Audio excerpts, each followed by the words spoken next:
할렐루야. 부활절 아침입니다. 우리 앞뒤 옆에 있는 분들과 인사를 하겠습니다. 예수님의 부활이 우리의 부활입니다. 네. 예수님의 무덤을 찾아간 막달라 마리아에게 천사가 오늘 본문에 너희가 나사렛 예수를 찾는구나. 그는 여기 계시지 않고 그의 말씀하시던 대로, 그가 평소에 말씀하시던 대로 살아나셨느니라. 할렐루야. 그가 말씀하시던 대로 부활은 예고가 된 것이지 그냥 일어난 사건은 아닙니다. 부활의 첫 열매가 되시는 주님을 찬양합니다. 우리가 지난 주간 고난 주간을 보냈습니다. 오순절이라고 하는 것은 성령이 강림하심으로써 교회가 생긴 겁니다. 다시 말해서 오순절은 세계 교회의 생일이다, 이렇게 얘기할 수도 있습니다. 부활절은 우리 한국교회는 한국교회 생일이다, 이렇게 얘기할 수도 있습니다. 왜냐하면 한국 신교의 조선 선교의 첫 선교자였던 안도드와 아펜셀라가 한국 땅을 밟고 이렇게 기도했던 기도문이 양화진 묘역에 새겨져 있습니다. 우리는 부활절 날 이곳에 도착했습니다. 오늘 죽음의 철장을 산산히 깨뜨리시고 부활하신 주께서 이 나라 백성들의 얽어맨 결박을 끊으시고 그들에게 하나님의 자녀가 누리는 빛을 허락해 주옵소서. 1885년 4월 5일이라고 기록되었습니다. 그러니까 부활절 날 선교사들이 도착을 한 겁니다. 예수님은 내가 곧 길이요 진리요 생명이라고 했고, 또한 나는 부활이요 생명이라고 말씀했습니다. 예수님 자체가 진리가 되고 예수님 자체가 생명이 되고 예수님 자체가 부활이 되는 겁니다. 예수님이 부활입니다. 이미 예수님께서는 부활로 승리하신 것입니다. 다 끝난 겁니다. 그런데도 사람들은 그 부활을 믿지 않고 교회에서 하는 일이고 뭐 교회에서 떠들고 그렇게 하겠지, 이런 생각들 합니다. 여러분, 예수님은 부활하셨습니다. 예수님 부활의 첫 열매가 되기 때문에 둘째, 셋째 열매인 우리들도 결국은 다 부활하게 되는 겁니다.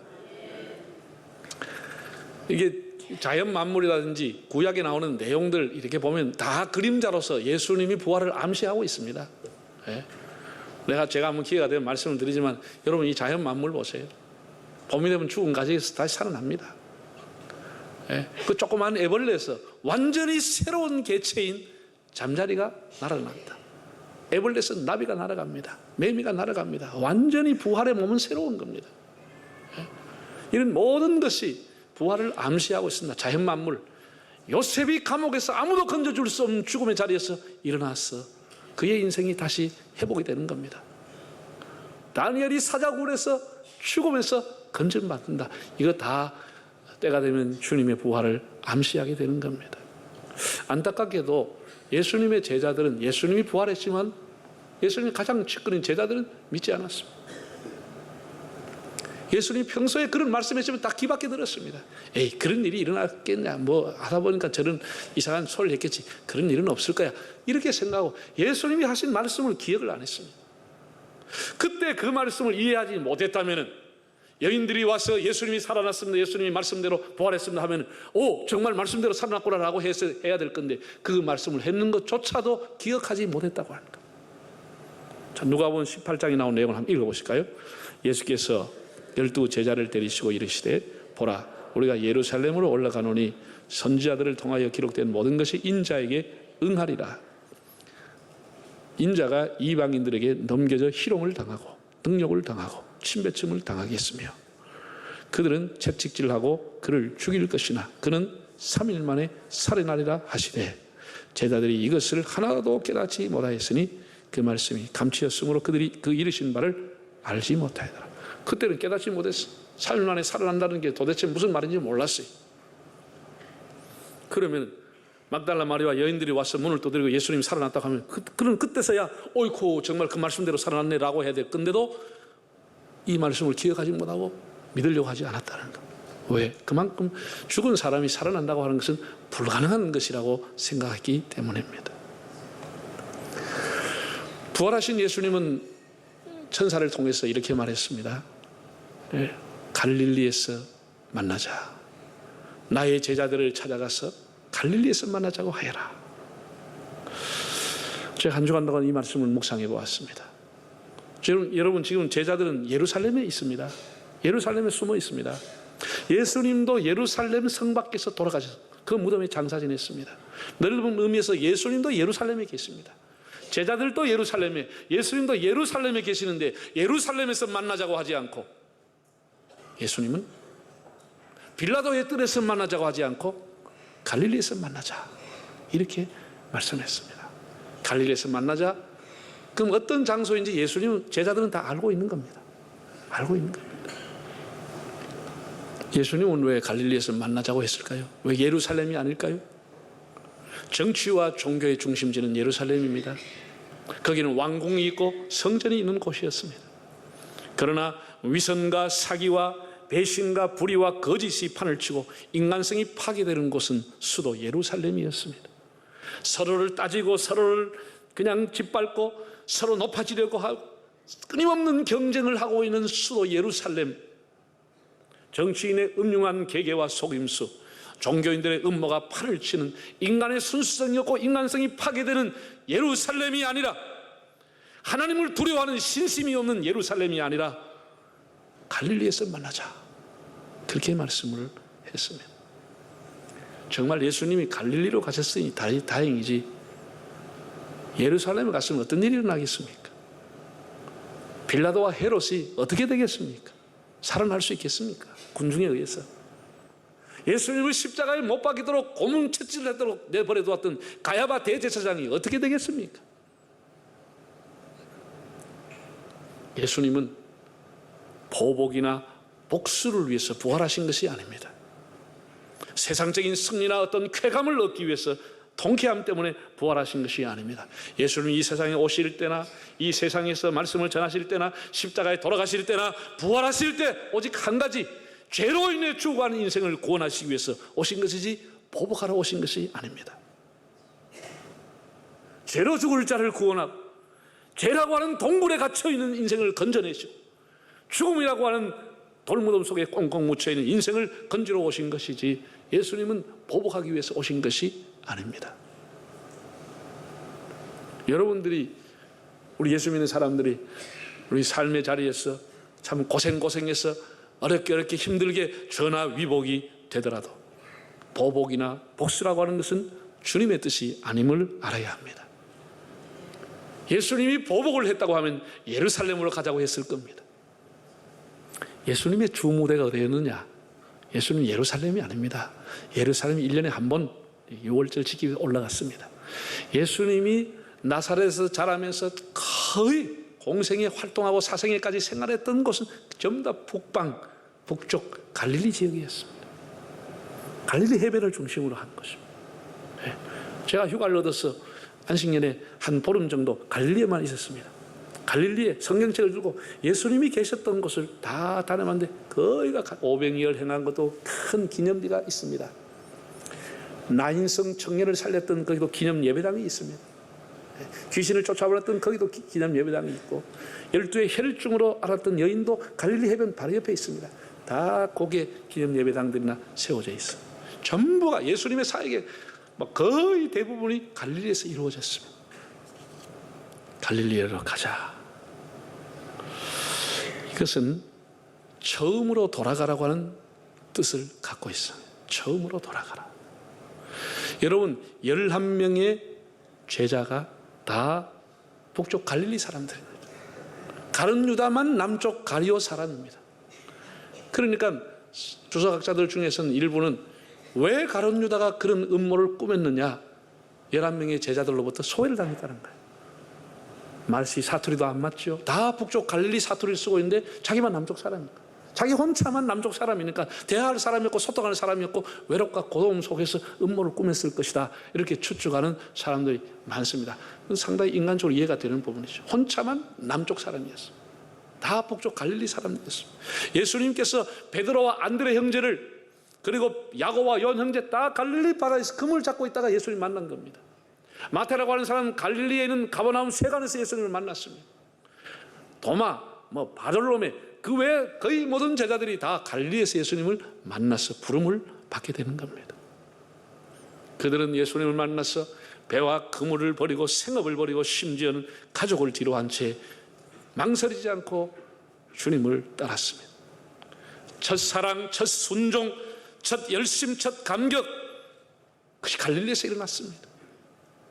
날마다 예수님 말씀을 듣고 그들은 감격하는 것입니다. 이런 가르침을 들어본 적이 없도다. 날마다 예수님 행하는 이적과 표적을 볼 때마다 그는 깜짝 놀랍니다. 어떻게 이런 일을 행할까? 다 놀라워 했습니다. 어디에 견줄 수 없는 주님의 신비로움, 그의 숭고한 가르침, 그의 그 영광스러운 가르침, 그에 대한 경외심, 그런 것을 날마다 체험하면서 주님과 3년을 동고동락을 해왔던 사람들입니다. 예수님에 대한 사랑이 불탔고 열정도 불탔고 나름 충성심도 불타고 야망도 서로가 뒤지지 않도록 불태웠습니다. 드디어 예수님께서 예루살렘으로 가시는데 비장한 각오로 앞장서서 가셨다고 했습니다. 제자들은 나름대로 예수님을 따라가면서 김치국을 마십니다. 드디어 이제 우리가 예루살렘에 갔어. 예수님이 이제 한 자리를 하게 되면 장관이 될까? 차관이 될까? 수석이 될까?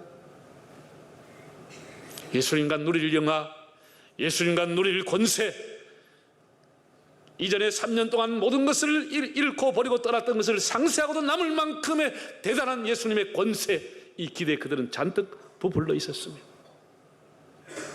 왜냐하면 소경이 눈을 뜨는 것을 옆에서 봤거든요. 자기 손에서 나눠줘도 끝이 없을 만큼 500개의 기적이 일어나는 것을 손바닥에 체험했거든요. 죽은 나사로의 무덤을 향해서 나사로라 나오너라고 했을 때 천을 풀고 죽었던 시체가 걸어 나오는 것을 보면서 모르는 사람이 경악했죠. 그들은 지금 예루살렘에 가면서 구름에 둥둥 떠서 올라가는 겁니다. 양사방의 사람들이 나와서 승리의 상징인 종려나무 가지를 흔들면서 호산나라고 찬양하지요. 사람들이 옷을 벗어 던져서 그 예수님 지나가는 길 앞에 펴드렸습니다. 사람이 자기의 겉옷을 벗어서 편다고 하는 것은 복종을 의미하는 겁니다. 내가 당신에게 복종하겠습니다. 그런 의미로 수많은 사람들이 옷을 벗어 던졌습니다. 뭐가 꼭 되는 것 같았습니다. 그러나 겟세마네 동산에서 예수님이 체포당하시고 정말 수많은 사람한테 벌받고 수치를 당하면서 예수님이 하셨던 십자가의 말씀, 엘리 엘리 라마 사박다니, 나의 하나님 나의 하나님 어째서 나를 버리시나이까. 이렇게 비통하게 비참하게 처참하게 예수님이 죽어가는 광경을 목도했습니다. 한순간에 그들의 기대와 야망과 꿈이 다 산산조각이 나버렸습니다. 너무나 절망했습니다. 너무나 놀랐어요. 그래서 그들은 숨을 죽이면서 각자 살 수 있는 길을 찾기 위해서 다락방에 모였습니다. 우리 앞날 어떻게 해야 될까? 어떻게 해야 될까? 이제 고향에 내려가고 싶은 마음이 있지만 고향에 내려갈 힘도 없고 당국자에게 체포당할까 다 두려워서 문을 잠그고 있었습니다. 그저 돌아가서 지나간 날 주님과 3년을 거리렸던 그 갈릴리를 다니면서 예수님의 회상하면서 추억하면서 살아가야 되겠다, 그런 생각들을 했겠죠.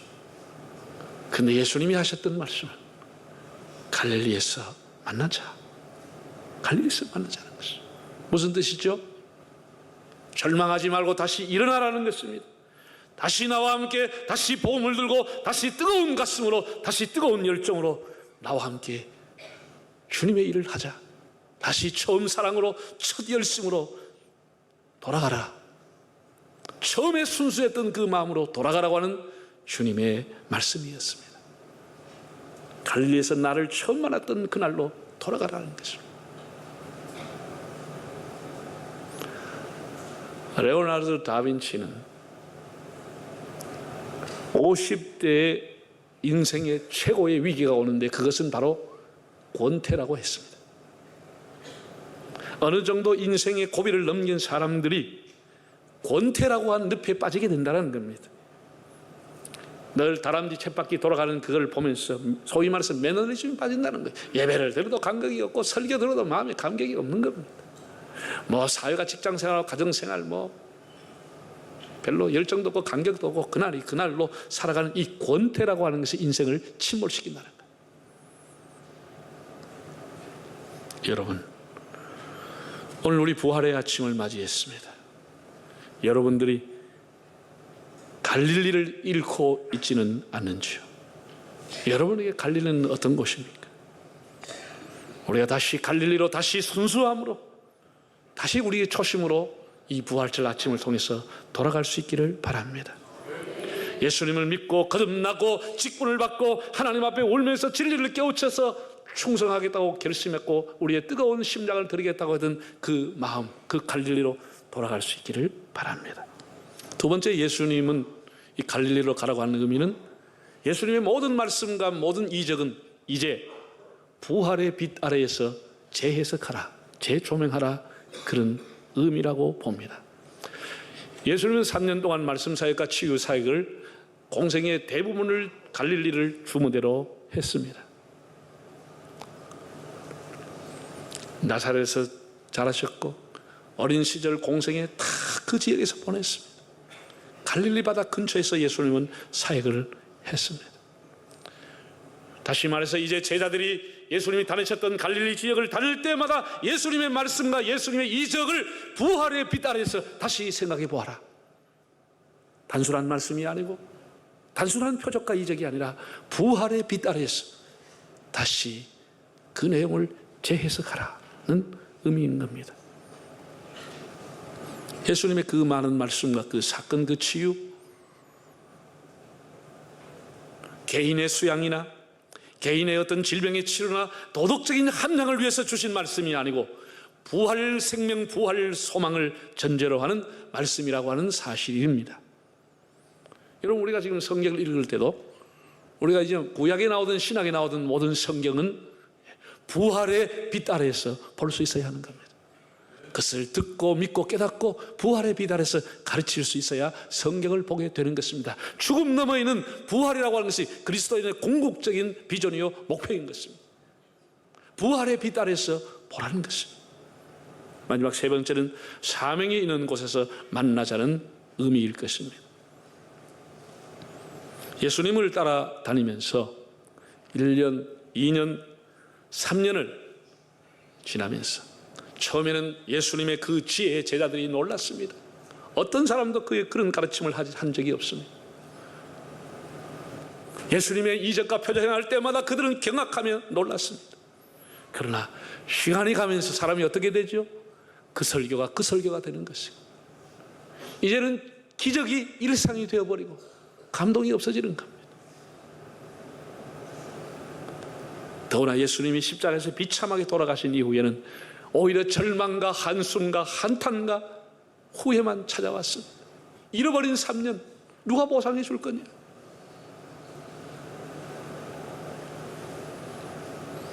주님은 제자들에게 갈릴리에서 다시 기회를 주기를 원하셨습니다. 이미 예수님은 용서해 놓고 제자들을 기다렸습니다. 다시 기회를 주기 위해서, 다시 갈릴리에서 재파송하기 위해서, 네가 나를 사랑하느냐 다시 양떼를 맡기기 위해서 주님은 그들을 용서하고 기다리셨습니다. 가라, 이제 다시 세상으로 가라, 땅 끝까지 가라, 나를 찌른 자를 찾아가서 피의 복음을 전하라. 가라. 주님은 그들을 다시 재파송하기를 원하셨습니다. 갈릴리, 새로운 사명이 있는 곳으로 만나기를 원하셨습니다. 사랑하는 여러분, 다시 우리는 부활의 신앙과 부활의 생명신앙으로 우리의 첫 신앙과 첫 사랑과 첫 열정을 회복할 수 있기를 바랍니다. 여러분의 각자의 갈릴리는 어디입니까? 여러분이 주님을 만난 곳, 내가 주님께 내 심장을 드리겠다고 결심한 그 갈릴리가 어디입니까? 여러분 개인의 갈릴리, 영적인 갈릴리가 어디입니까? 여러분을 새롭게 할 수 있는 갈릴리가 어디입니까?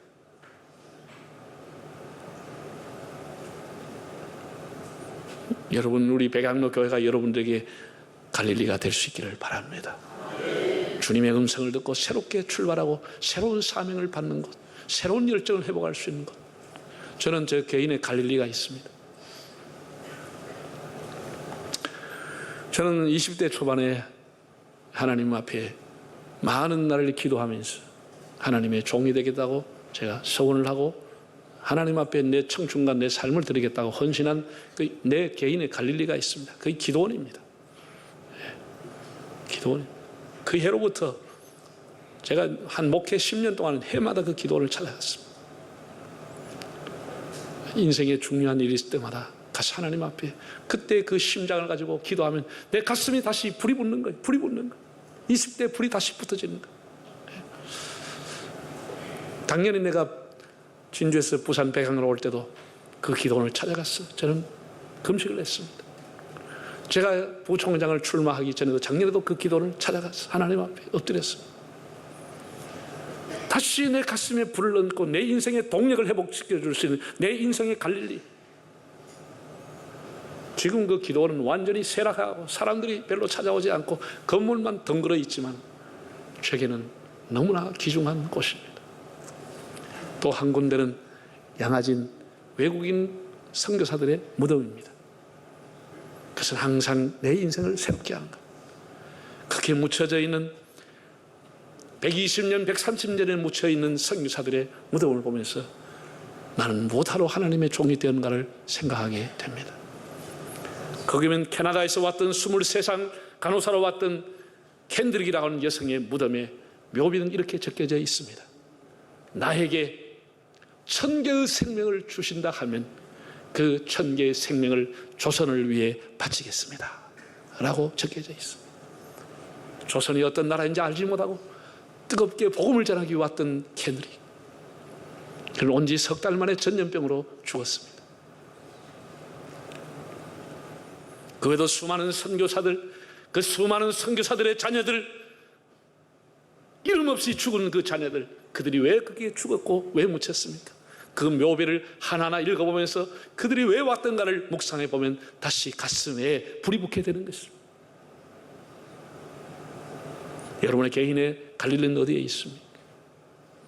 내 가슴에 다시 불을 줄 수 있는 갈릴리가 어디에 있습니까?